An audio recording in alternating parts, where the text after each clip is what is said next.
Well, welcome, Cristina Spinei. It's a pleasure to have you here at Austin Peay State University on the stage of the beautiful George and Sharon Mabry Concert Hall during the most unusual semester in the history of my life. How have things been in Nashville during the pandemic?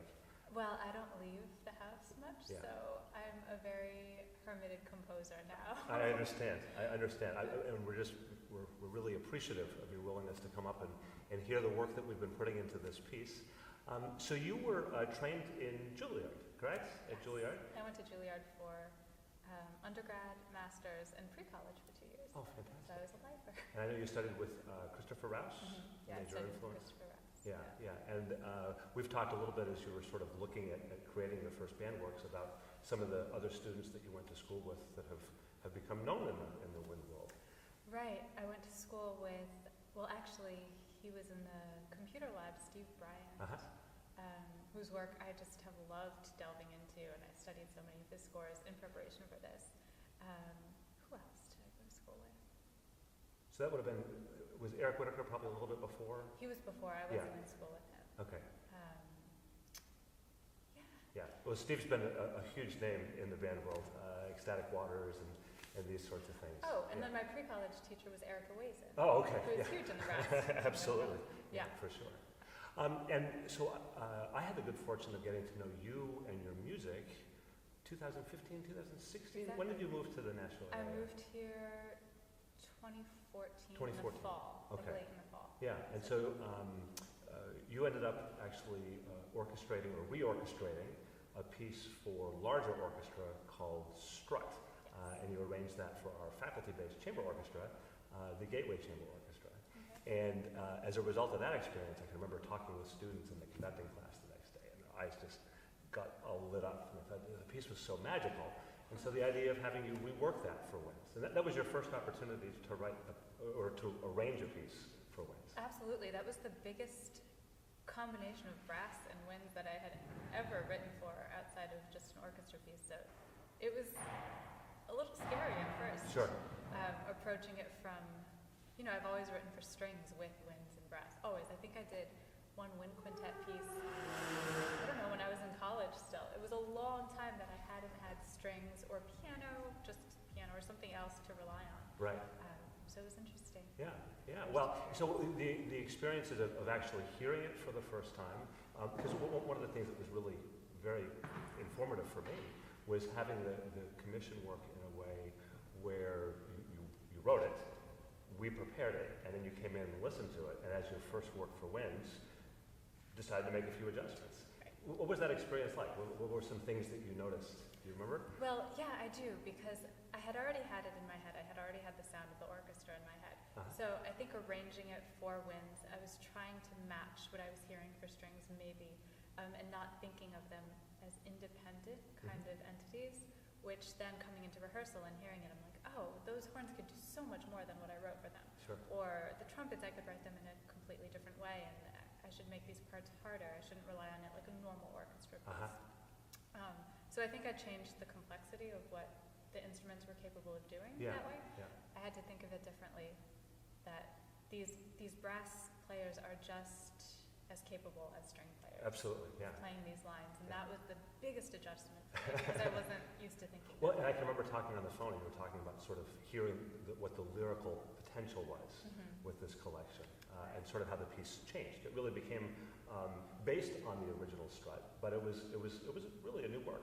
That's right. Yeah. I added that new section in the middle, that where things just kind of calmed down and it was more lyrical and more sustained. And that was unexpected. When I was first arranging it, I didn't think to add a little section. Sure. So then between then and the current piece, we had a chance to work together another time with the Chamber Orchestra.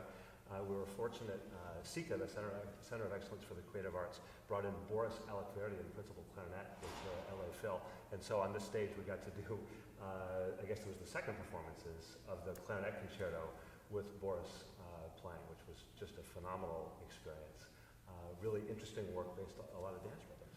Yeah, that was based on a lot of dance rhythms too. There's a theme in my work. There is, but I think that's a good thing. We call that style. So, over the process of creating Strut, we talked about this idea of a larger work. And it didn't come to fruition until we had a pandemic and an opportunity to say, how could we create a piece that would work for an ensemble that maybe is going to be remote, working independently, or maybe we're going to be able to record in larger sections, or as it's turned out very unexpectedly, it seemed like we're actually going to be able to record the piece with everyone involved, if we can just somehow make it through a couple more rehearsals and a recording session. So this work is called Suite, and how'd you come up with that title? Very original title. Well, because each of the movements is based on Baroque dance forms. Yeah. And, for creating a wind ensemble piece from the ground up, I needed to have some kind of structure in place because there are just so many possibilities of what I could do. Sure. So I said, how could I structure myself in a way that I just have these little boxes that I could fit the music into and maybe go crazy with colors when I know that I have these parameters. So Suite was just because it's based on the Allemande, Passacaglia, Corrente, and Sarabande. Well, maybe I should have thought of a more original title. Oh, I think it's terrific. I think the music speaks for itself. Okay. What I'd like to do is just talk for a few moments about each of the movements. So the work starts with an Allemande. So this dance is at a more moderate tempo. It has a really nice groove. And it's divided into sort of an ABA construction. And the opening is based on some syncopated rhythms in the low brass and some of those voices. It builds up, and then we enter this middle section. And this B section is constantly wandering metrics and beautiful colors. What was the influence for that? Where did that? Well, I wanted a section, I was thinking of strut initially, how I added that section that kind of came down and everyone was allowed to breathe. And I thought maybe for the Allemande it would be the perfect section to do it because everything that I was reading about Allemandes, everything that I was listening to was this steady eighth note beat. So I thought I could take these eighth notes and play with them in a way that's a little bit unexpected.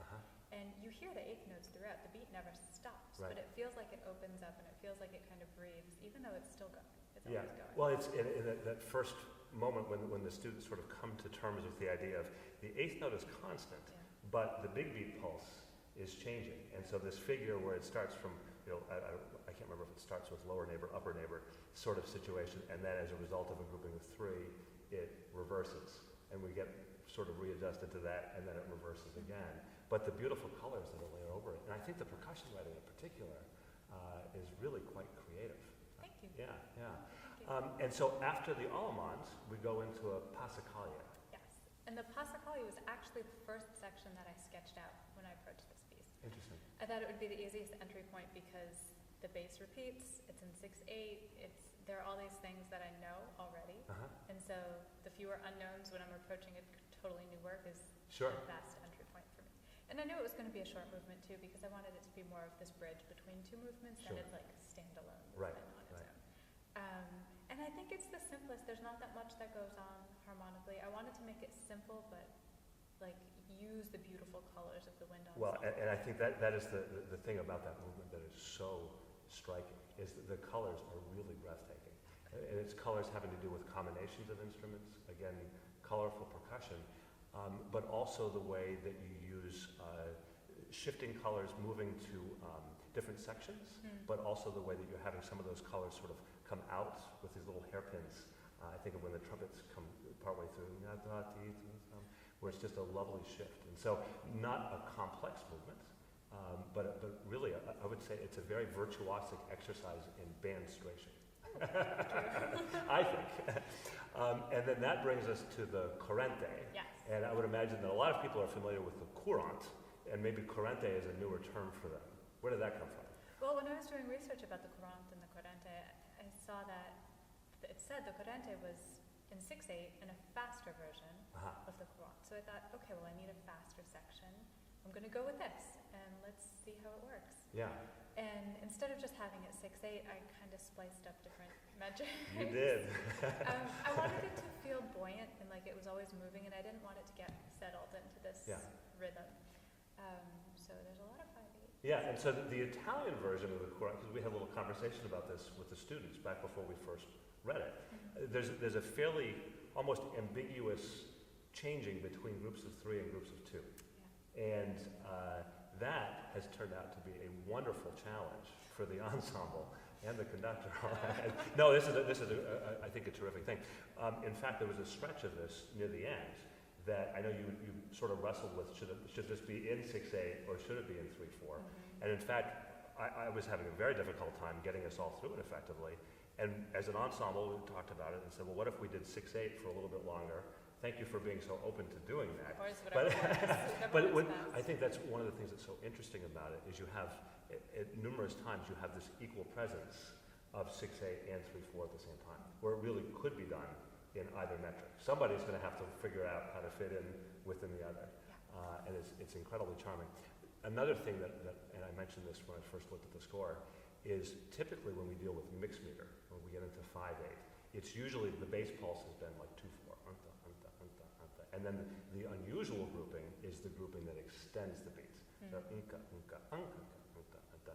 In this, when we're dealing with bass of 6/8, and now the 5/8 is a subtraction. 1, 2, 3, and I realized I wasn't all that honest with it to start with.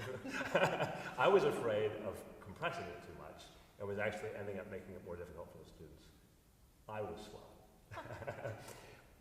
The very end has some really fascinating scoring and some really epically dark sonorities in a loud bravura finish for the low brass, the horns, the trombones, the tuba, the euphonium, just amazing minor key harmonies that I'm really excited for you to hear for the first time. I can't wait. Yeah, but that movement more than the others has been a real workout for us as an ensemble, and it's a positive challenge. I hope you're going to be really thrilled with it, and I know that as more people get familiar with the piece, they're going to love it as well. So then we have this big fast movement, the Corrente, but that's not the end. No.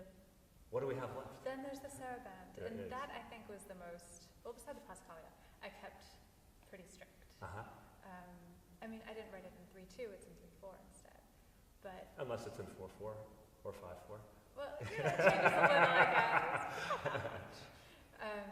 And that I just wanted to have really beautiful melodies and really lyric lines that just flow, and a pretty steady meter. And there were two chords that I was always going between, like an A-flat 7 and E-flat major 7 maybe? Oh my goodness, I can't remember at this Well, point. it's been 9 days since we've been able to be together. I'm going to have to pull this back up in a moment. I just had this chord progression that I kind of stumbled on the piano, and I'm like, oh, that makes a good base for a melody. And then... Well, and one of the things that I love is as these melodic gestures happen, so frequently the first measure or two measures are 3/4, and then we might elongate the second half of the phrase. There's a 4/4, then back to 3, and now expanding to 5. And it really gives a wonderful sense of the music breathing, but always at a very moderate tempo, fairly slow tempo. Yeah, it is. And I will say, right from the moment I looked at the score for the first time, I was so excited to see what the last couple of pages of the score were going to sound like. I think they're just magical. He's done a really unique job of reinforcing the melodic idea with some very tasteful percussion.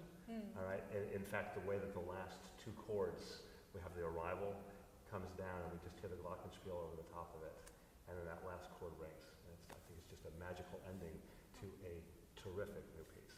Thank you so much. Christina, thank you so much for your work with us.